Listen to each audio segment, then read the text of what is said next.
Die Themen im heutigen Zocker-Lounge Wochenrückblick sind: Galaxy Groove kündigt Town to City an, Civilization 7 stellt Roadmap für Content nach Launch vor, Kingdom Come Deliverance 2 10 € günstiger, Anno 117 mit neuem Straßensystem, Terrain Modification Tool für den Industriegigant 4.0 und Ubisoft entlässt Teile des Die Siedler-Teams.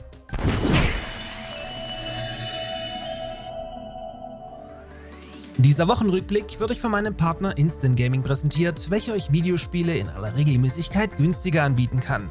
Dazu aber gleich noch mehr, inklusive Kaufempfehlung.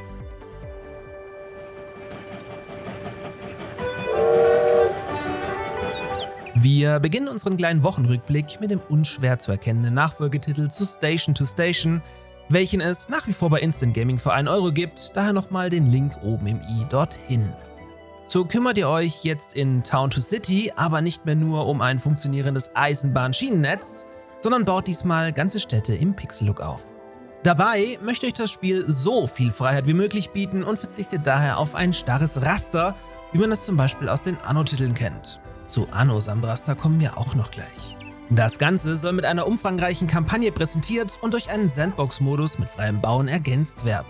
Einen Termin gibt es leider noch keinen, Fans des ersten Teils können sich den Titel aber getrost direkt auf der Wishlist vermerken. Civilization was a game that was created during a time when we were just discovering what games could be. And we said, let's put the entire history of the world into a game and make it fun. Keine 2 Wochen mehr bis zum Civilization 7 Launch. Grund genug also für Entwickler Firaxis Games, den Content-Nachschub für die ersten 6 Monate nach Release zu präsentieren.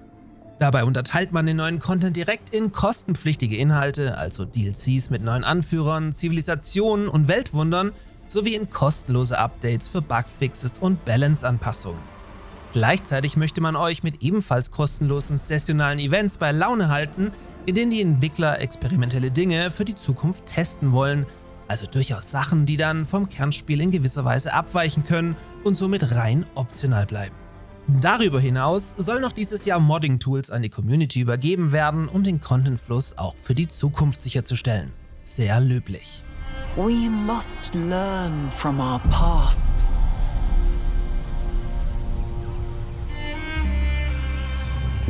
The future is waiting.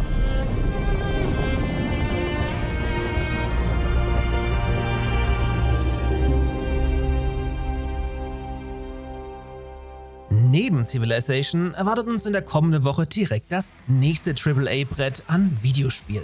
In weißer Voraussicht hat man das zweite Mittelalter-Epos um Heinrich aber schlussendlich eine Woche nach vorne geschoben, um nicht wie ursprünglich geplant am gleichen Tag wie Civ 7 zu starten. Wer den ersten Teil mochte, und hey, das ist praktisch jeder, der wird hier sehr wahrscheinlich wieder voll auf seine Kosten kommen. Bei meinem Partner Instant Gaming könnt ihr Kingdom Come Deliverance 2 für 50 € mitnehmen und seid damit in etwa 10 € günstiger als auf Steam direkt. Mit einem Kauf über meinen Partnerlink unterstützt ihr dabei diesen Kanal hier massivst. Von daher wie immer vielen Dank für eure zahlreichen Bestellungen. Weiter geht's mit Anno 117, für welches Ubisoft so langsam mal die Hosen runterlassen muss. Immerhin soll der Titel ja auch noch dieses Jahr erscheinen. Mit einem PR-Stunt konnte man nun seine Community sehr erfolgreich mit einem ersten Teaserbild zu einem neuen Straßensystem anfixen, welches wohl das starre quadratische Raster des Vorgängerspiels endlich aufbrechen könnte. Denn, sind wir mal ehrlich, Effizienz hin oder her, an dieser Stelle war bereits Anno 1800 hoffnungslos veraltet. Allerdings scheint dieser Schritt nicht bei jedem Anno-Holiker auf Nächstenliebe gestoßen zu sein, weswegen sich Ubisoft genötigt sah, in einem Statement direkt zurückzurudern.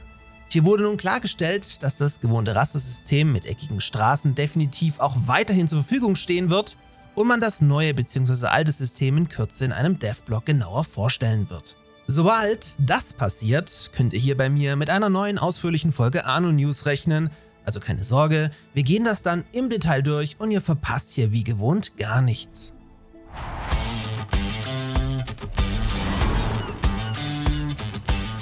Der Industriegigant 4.0 konnte zum Early Access starten und nicht so ganz überzeugen, wie das unterdurchschnittliche ausgeglichene Ranking auf Steam klar widerspiegelt. So leidet der Titel aktuell noch unter einer Fülle an Bugs und hat zudem auf der Content-Seite noch zu wenig zu bieten.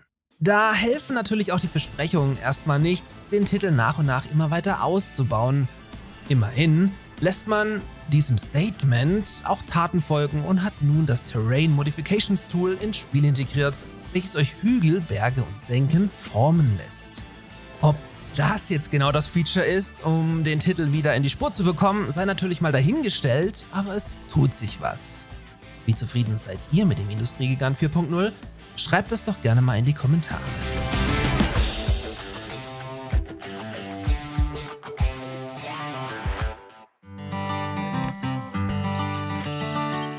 Abschließen tun wir unsere News heute mit einer traurigen Meldung.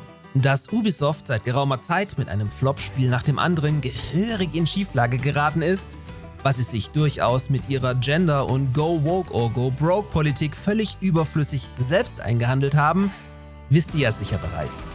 So steht auch ein Verkauf der ganzen Firma immer wieder im Raum, auch wenn sich hier die letzten Wochen nichts mehr getan hat.